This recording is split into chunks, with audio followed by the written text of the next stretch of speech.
version of Snakes on a Plane. Okay.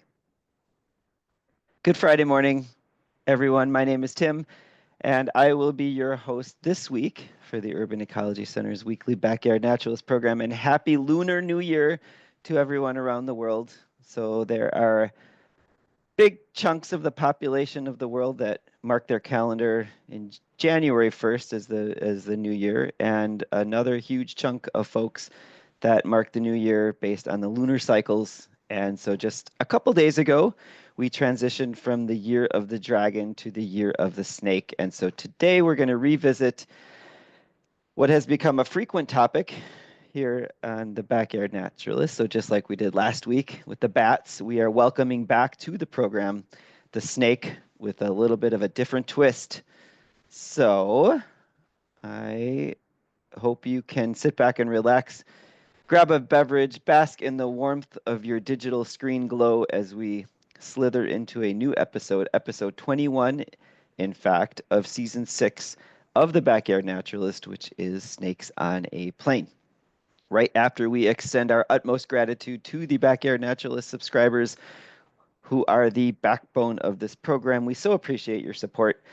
And there are a few levels of support, including the super subscription, which automatically signs you up for our new super program, which is Green Spaces, Familiar Faces. And if you look at these two photographs from the first two field trips, you will see that we could have called this Green Spaces and Smiling Faces. So I had a great time exploring first Riverside Park with Miran, and then later a stretch of the Menominee River Valley with Eddie Daniel. These first two trips were a ton of fun, and I hope you can join us on a future trip. And the next installment will be February 22nd, when the amazing Bill Miller will take us to a yet to be disclosed location in the southeastern part of the city. And I'm really excited. Just a wonderful human. For more information on this program or for purchasing a subscription, please visit the UEC website or contact anyone on the research team at the center. And in just a few days, starting next week, Wednesday, we're kicking off a new course, which is Winter Ecology. So this is a 4-week class, college level material without the pressure, following on the heels of Amanda's successful 8-week mammalogy course. So super excited to explore the wonders of the winter with a wonderful group of people. And you can sign up for this course on our website or contact me for more information. And this course is, of course, going to be at the Washington Park, the newly remodeled Washington Park. It's finally here. Years of planning, being slowed down by the pandemic. The Washington Park Urban Ecology Center has gotten a bit of an upgrade, and you can see for yourself the results tomorrow at the grand reopening of the Washington Park. Also, it will be Winterfest, so there will be a ceremony from 10 until 11, and then right into Winterfest from 11 to 2. We'd love to see you there. There is no snow. Hopefully, we'll still be ice skating. We had, 9.5 inches or so recently, so hopefully that's still good to go. And thanks to Eddie Daniel for this stunning new photo of the new park. So hope you can join us. Hope you can join us to Saturday. Hope you can join us for the course. So, 2 snakes, and again, I should credit the bulk of my information today and most weeks. This, in this case, came from a wonderful Stuff You Should Know podcast, and then the How Stuff Works website, various other media sources. And today we're focusing on something a little different because humans have had such a long and complicated history with snakes. So we've chronicled a lot of snake biology. We've chronicled a lot of this relationship already. We fear them, we revere them, we worship them, we value them, we run away from them, we run toward them. Been featured on quite a few episodes, and there will be quite a few more future episodes. And so today I decided to focus on a particular aspect of this human-snake relationship. It's a odd and fascinating and I think pretty unique relationship in that we tend to very frequently hold snakes. We've had and we've continued we continue to have reasons to hold snakes either in our hands or in instruments held by our hands. So that alone isn't unique in the animal world because there are a lot of animals that we love to hold. Uh, it, Puppies, I think, are the first thing that comes to mind, easily explained. But it's different with snakes, and mainly because we have reason to, and we have a fascination with holding venomous snakes or other deadly snakes that can seriously hurt or kill us. And I can't really think of another group of animals that has that kind of similarity and that breadth of holding. I mean, sometimes we let spiders crawl on us, which, that's not quite the same. And it's very rarely deadly spiders. And so it's not quite the same fascination just because the animal is venomous, and we don't hold venomous octopuses or jellyfish or cone shells, and maybe and there's obvious reasons why we don't do that. I thought maybe wrestling alligators or something could be similar because you can get hurt, but it's not the same. And I don't know, maybe because they're so much bigger, they're not venomous. But it's not just holding snakes, it's so many reasons we have to hold them and let them crawl around us, in whether they're venomous or not. And I do want to say right off the bat, I'm going to be talking about handling snakes pretty much for the whole episode. And I am in no way ever endorsing any of us to hold any snakes that pose any danger. So particularly venomous snakes or wild snakes that might be dangerous or big snakes that could really hurt you. So I strongly advise you never to put yourself in danger. But there's just so many different reasons why we as humans continue to handle snakes. We'll start with some obvious reasons. So you're a vet. Vets need to be able to handle snakes depending on what type of vet you are, what your clientele is. You'll probably need to learn to handle snakes. So if you work for an institution that has venomous snakes and you're that institution's vet, then you're going to have to learn how to handle venomous snakes. Or maybe your clinic works with an institution that has dangerous snakes. So I'm not going to talk a lot about the venom. It's absolutely terrible depending on, and this is true for a lot of, whether it's wasps or spiders or other things. Snake venom in particular is very good at destroying tissue quickly. And if that tissue is your skin, your finger or something, you might lose a finger. If it's an organ, that's going to cause more problems. You can easily get multiple organ failure, respiratory failure. In addition to being immensely painful, there's some snakes that the venom, in addition to destroying your tissue, opens up your pain receptors in your nerves, basically full spot. So it seems like an extra cruel layer of immense pain on top of the actual damage that it's doing to your body. So we have talked about how quickly snakes can strike, and it's lightning speed. And so as a general rule of thumb, if you're a veterinarian, you're going to be taking a lot of precautions with this. And so tends to be much safer, tends to not have as many accidents.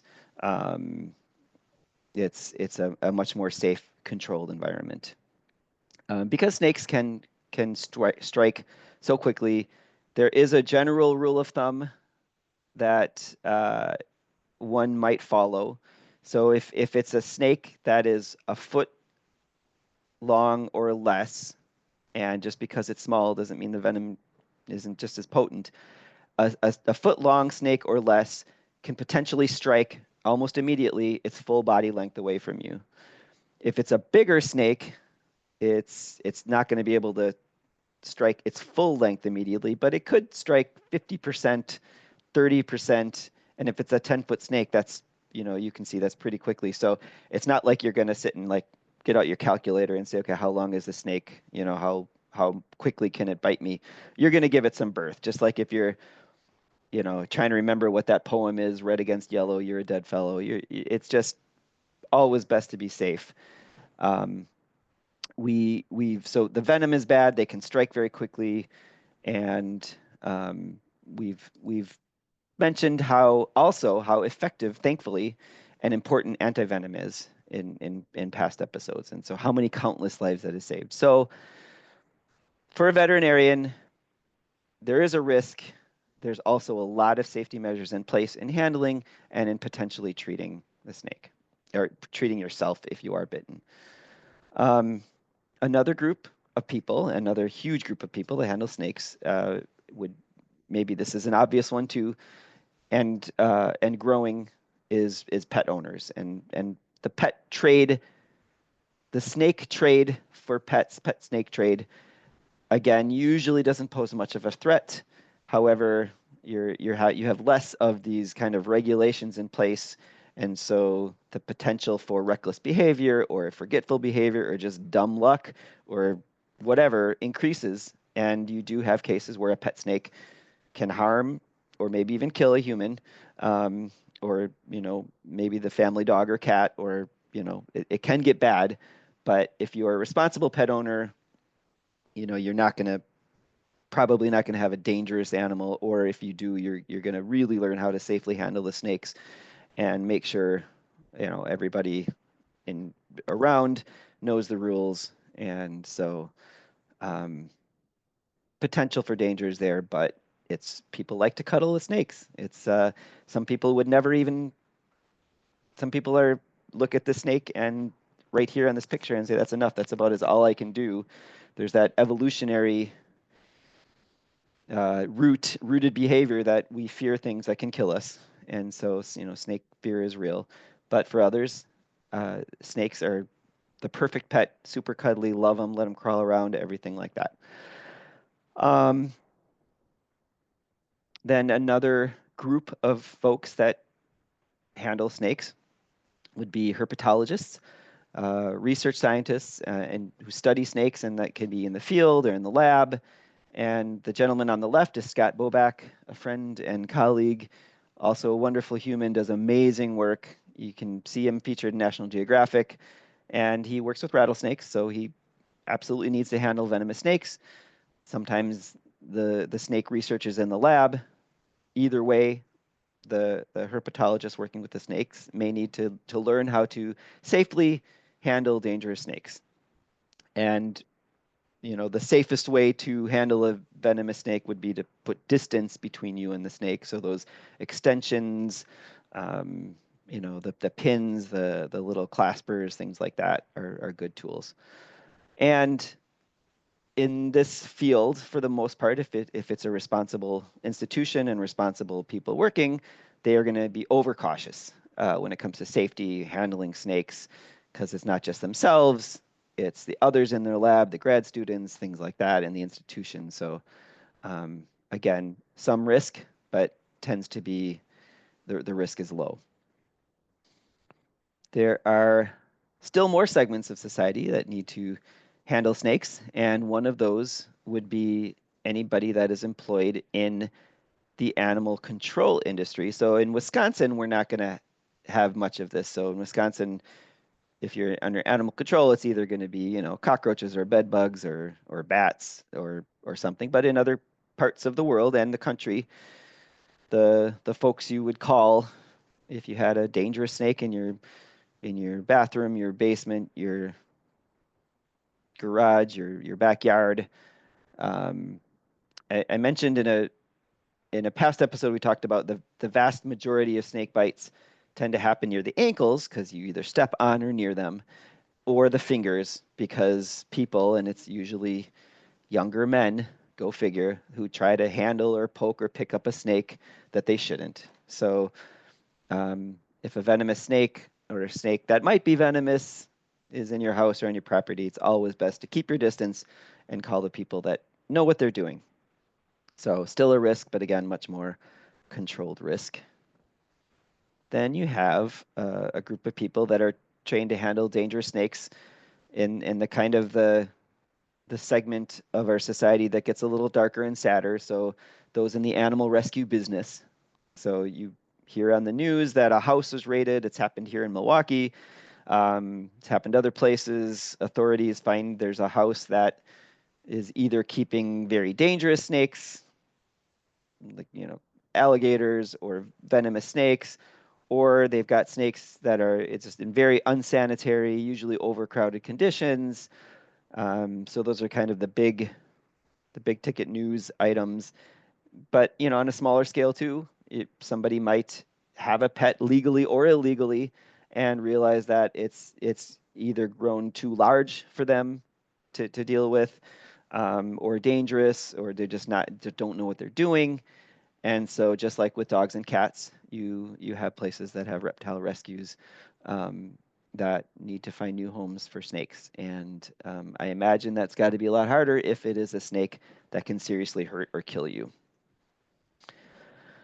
There's still more people that have to handle snakes, so this list becomes pretty long pretty fast. And again, this may be another more obvious segment of the population of people who might need to handle snakes. So those are folks that work at zoos or aquaria or ecology centers, places where animals are on display or are being kept for breeding programs or being kept to live out their lives because they can't be returned to the wild.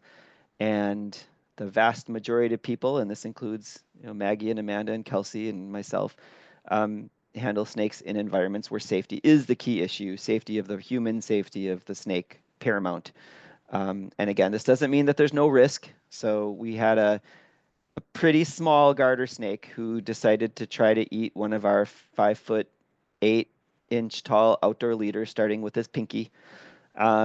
There are risks of getting bit, and the bite could puncture or cause an infection. There's a risk of disease transmission, and the risk goes up as the snake gets more dangerous. And the two biggest categories of danger for snakes would be venomous and larger constricting snakes. In fact, there's a terrible story out of Venezuela a few years ago. There was a young zookeeper, I think a grad student, who uh, opened the exhibit door of a 10-foot python at night by himself and was killed. Tragic. And he wasn't following the safety protocols, which is, first of all, never enter an exhibit or even open a door of an exhibit of an animal like this alone. We don't know why he did it. He did break all the rules, and unfortunately, he can't explain it to us. For any place, so if it's a venomous snake, yes, there's going to be absolute rules in place.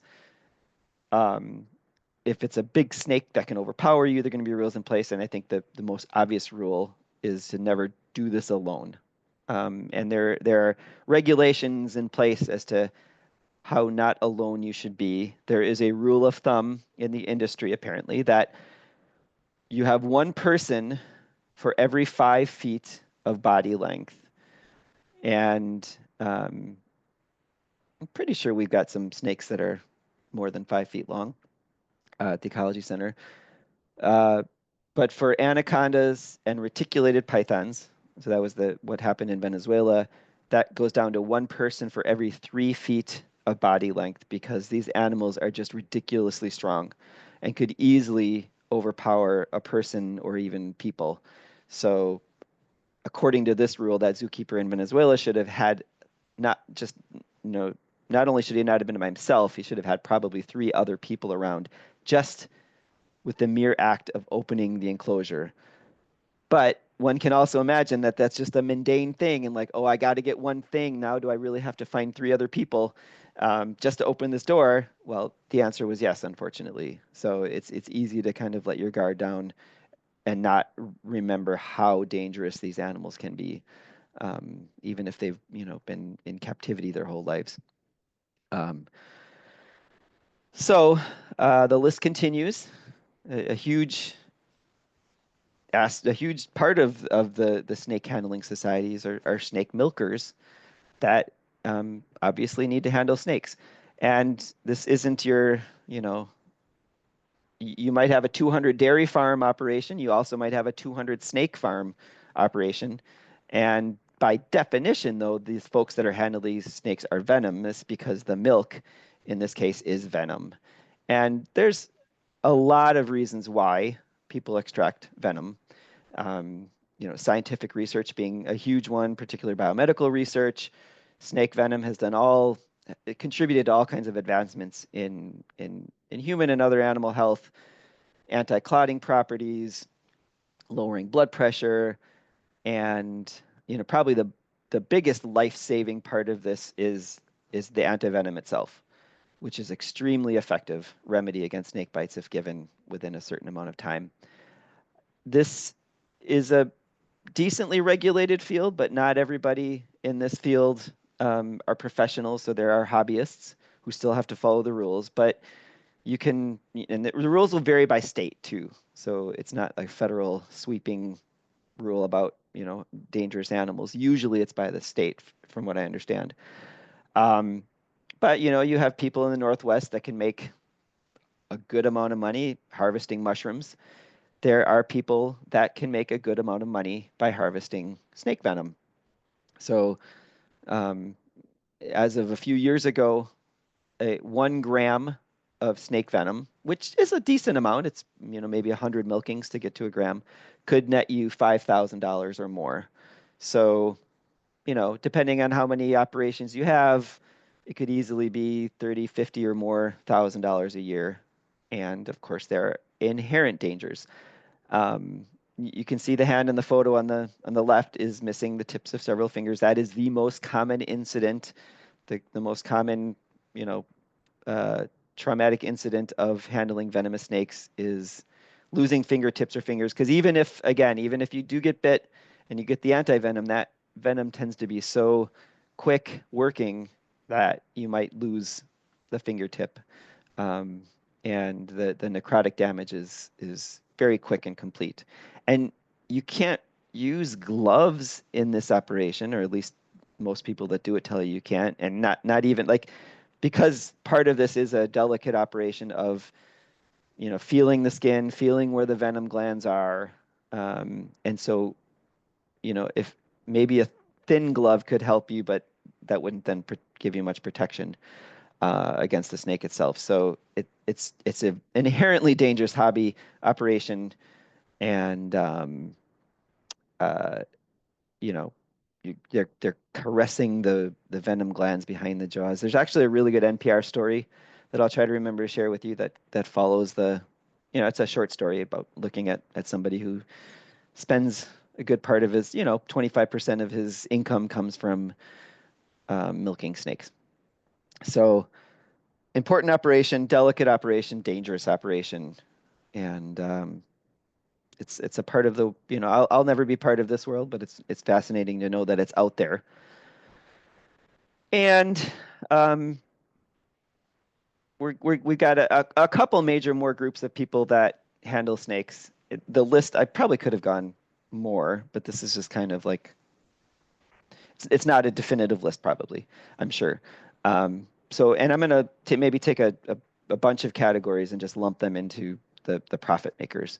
So these are folks who probably have businesses showing snakes to the public, usually for entertainment and education, but it would be like non-AZA accredited places. So maybe like a roadside snake and gator farm you see probably in the South. It could be a traveling show. I would probably put snake charmers into this category too. This they they introduce an amplified element of risk, partly because the regulations are not as strict, but partly because it makes for a better show. It's stupid in my opinion. I personally have problems with this for many reasons. I've seen some operations in the wild, and just people do really dumb things.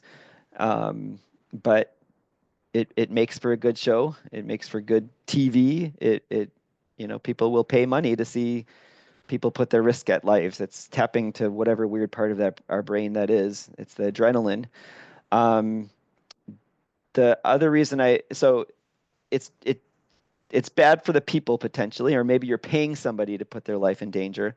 And if you're it, it'd be obviously terrible if you were the victim, but then you also have a victim if an accident happens, you have people watching that, and it could be young kids, it could be very traumatic.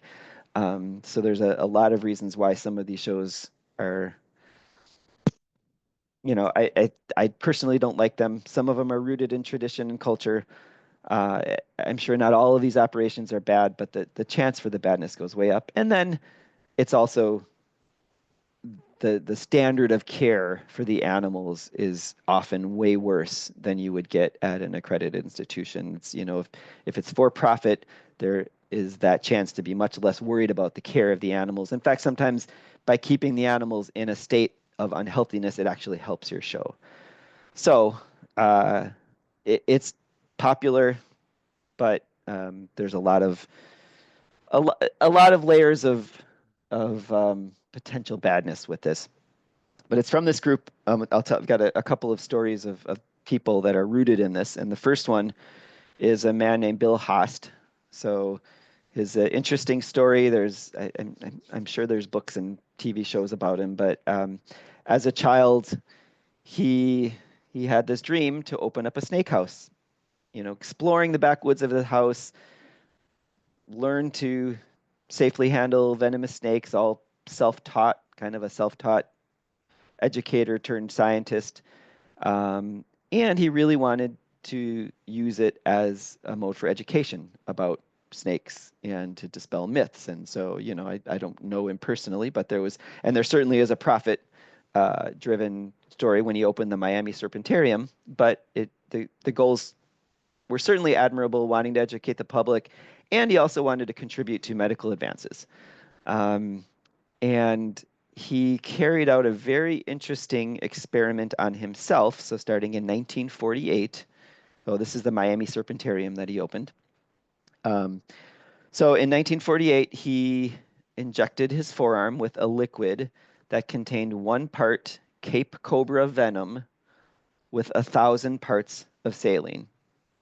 And then over time, he continued to inject himself with increasing concentrations of venom until at one point later in his life, he was injecting himself with the venom of 32 different snakes daily.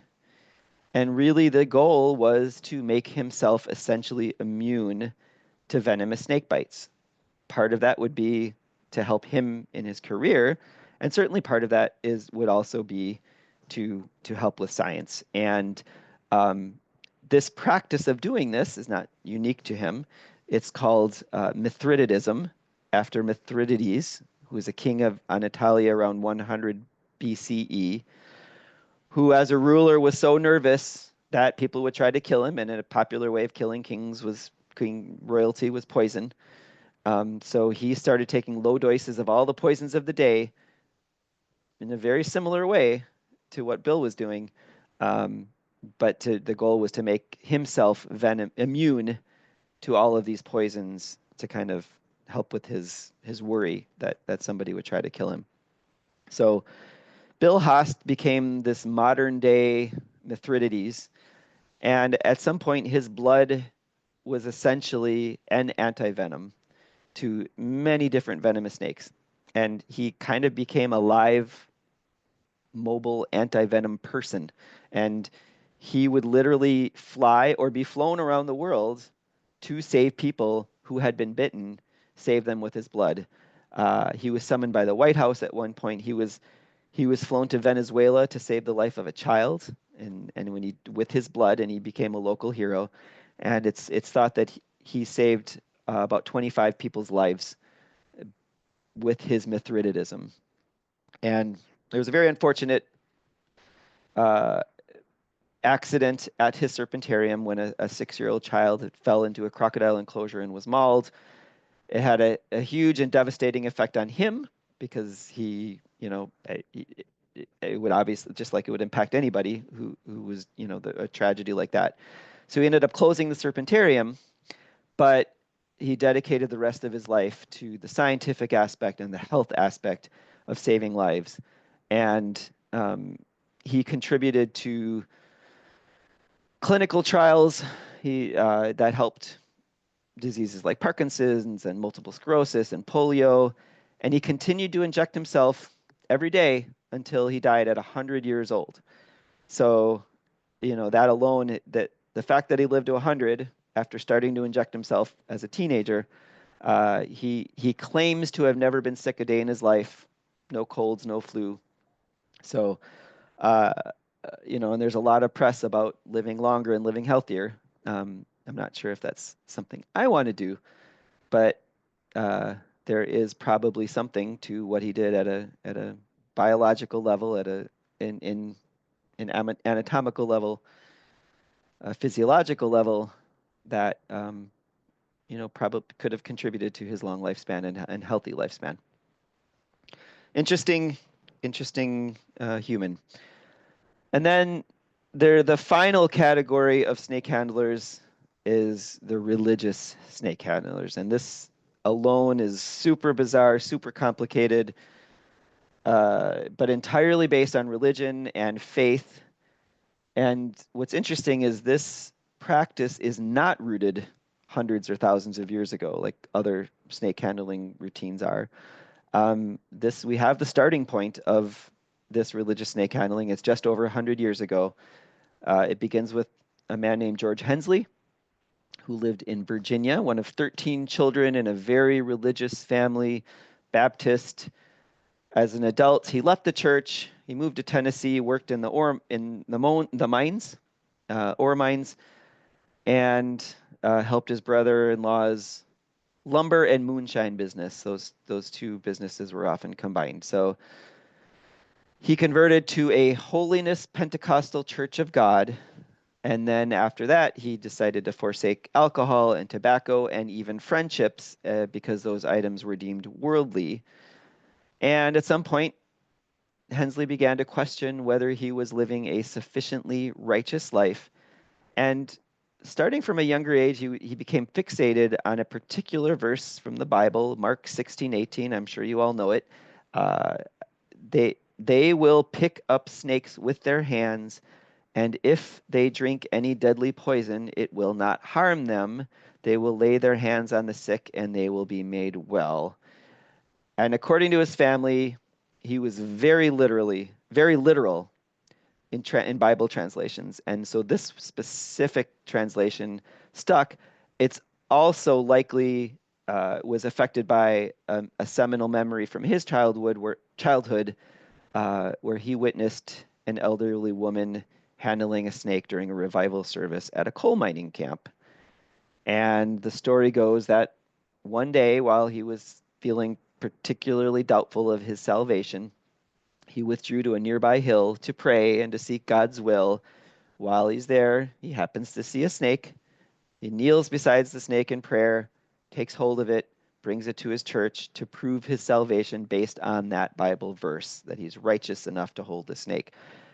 And he became licensed as a preacher, and he started using snake handling prominently in his services until 1922. He resigns from the Church of God, and there's all these little sub fields of religion. I don't even know what they're called.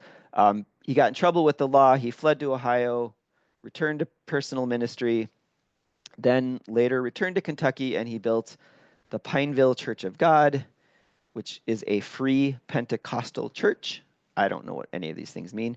With his snake handling, he begins to draw large crowds, and then he moves to where else but Florida, where he regularly drew 500, 600, 700 people for his services.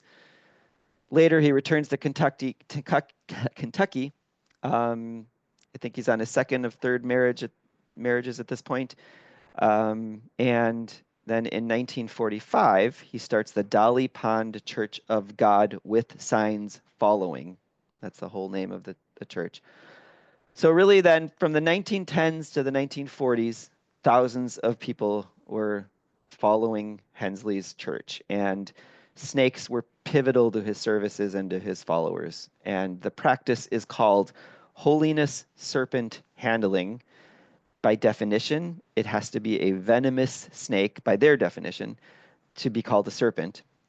I guess the religious definition. So George would bring out a venomous snake and not just hold it or like put it on the altar or whatever. He would hold it without protection. He'd rub it all over his face, essentially daring the snake to bite him, all based on this total faith that he's righteous and so he will not be bitten, which of course happens. And then if he is bit, it's because there's some cracks in his foundation of his faith, and so he would miraculously heal. And it is said that in his lifetime, he was bitten over 400 times. He would also invite practitioners to do this, apparently completely voluntary. These snakes in question are usually cottonmouths or rattlesnakes. And the people that partook believed that they were commanded by God to show obedience, again, based on this Bible verse, by picking up a serpent. And when they did it, or when they do, because it continues today, we'll see a little video of this at the end if you want to, they enter this immediate religious ecstasy, jumping up and down, trance-like state, screaming, speaking in tongues, kissing the snakes, putting them on their head, their shoulders, rubbing their face. No safety measures in place. No anti-venom around to be found. No medical kits. And if someone was bit, it was completely up to them whether or not they would seek medical treatment or put their faith in God to heal them. And you could imagine the pressure was to put their faith in God. So in the late 30s, and it's amazing that it took that long, a follower was bitten, refused treatment, and then after George predicted he would miraculously recover, he died. So this brought a different kind of attention to the church, which is much more skeptical attention. It led to, more people paying attention, laws being passed. George was arrested a couple times, but he continued with the practice until 1955, when he was bitten for the 400th plus time, refused treatment, as God had commanded him to always, and then he died the next morning. So the practice continued and continues after George's death, but really after the kind of media attention and the deaths, this was one of, he wasn't the only one who died. It's the church kind of went back into the shadows, kept on the down low. And it's a little different in modern day times. So if someone is bit, the practice now is to summon emergency medical teams, but it's still completely up to the individual whether or not they will accept that treatment or refuse it. So the most fervent will almost always refuse treatment even after the ambulance arrives. So there are, I guess, rules in place. You're only supposed to handle a serpent if you feel commanded by God and imbued with the Holy Spirit right then and there. Like I don't know how you would enforce that rule. And children are thankfully prohibited from the practice. And there are modern laws prohibiting many of these practices. Arrests are rare. Indictments even rarer. More rare. There are some stories of some of the modern day churches being raided, confiscating, 50, 75, more than 100 snakes. And, in Tennessee, which is the epicenter of this holiness serpent handling, still culturally tolerated, but it is illegal to keep venomous snakes according to Tennessee law. And like I said, the practice kind of went underground, shunning any media until 2014. And that was just over 10 years ago at the height of reality TV. So National Geographic show called Snake Salvation lasted only one season, mainly because one of the pastors central to the show, Jamie Coots, was bitten and died the next year. So I will show you a clip after we stop recording for copyright reasons, and it gives you a small glimpse of really what happens in this process. And I'll share these links with the folks too. That it's the joy and ecstasy of holding dangerous snakes and the religious level there is to it. There's also a really a great article from the Chattanooga Times Free Press called "Even Unto Death," and I'll share that link with you too. But one of the worst things about this practice, in my opinion, is that, I mean, there's the obvious danger to humans. One could argue that as long as you're keeping that danger to yourself, yes, you're affecting people around you, but it is, a choice. Maybe you're in a system where there's pressure, so obviously I don't like that. It's also notorious for keeping snakes in terrible conditions. So in the 100 years of existence, roughly, of this practice, only about 100 people have died. So that might seem like a lot. It's one a year. But if you start to compare it up, to other people that die from snake bites, it's actually, fairly low. But there may be a good reason why the number of people who die from the holiness serpent handling is lower than you'd expect, even without the antivenom, even without the medical care. And there was a zoo that did a study on this, and it's because the odds are stacked way in favor of the humans. So even if, let's say, a healthy snake bites you, first of all, they're not going to bite you unless they're threatened. I mean, species specific. A snake doesn't necessarily want to bite you. I know I'm saying want here in an anthropomorphic form, but the snake shouldn't, it doesn't want to waste its venom. Venom is physiologically costly, and it's not making that venom for us. It's making the venom for its prey. And so, I think somebody said if you're biting a hippo with venom, you know that the venom's not going to have an effect. Why would you waste all of that venom on such a large animal? So even in the wild states, the bites will be greater than the venomous episodes, because there's a thing called dry bites. It's basically the snake saying, "Get away from me! I'm scaring you, and I don't want to waste my venom on you." So that happens anyway. If it's a snake that is a captive snake and was bred in captivity its whole life, that reduces the chance of both bites and venom added. So there's that. But then if you add that some of these snakes are kept in terrible conditions, underfed, dirty, they are even less likely to strike, less likely to waste venom. In their poor condition, even if they do inject venom, it'll probably be a smaller amount, and the venom itself will be less potent. So it's I don't know. I don't like it. I don't like any part of it, for the humans or for the snakes, but it is a thing. And so that this is the Pastor Coots, who is part of this modern revitalization of it. He and on the National Geographic show. So again, there's a lot of reasons why people handle snakes. We live in the same areas with snakes, and I think the smart thing all around is to respect, to keep your distance. If you do have to handle snakes, and there are reasons to, all these safety precautions are so important, but they're often overshadowed by human greed and human stupidity, and that is something that is always present as well. So thank you for joining me today. I will stop sharing my screen.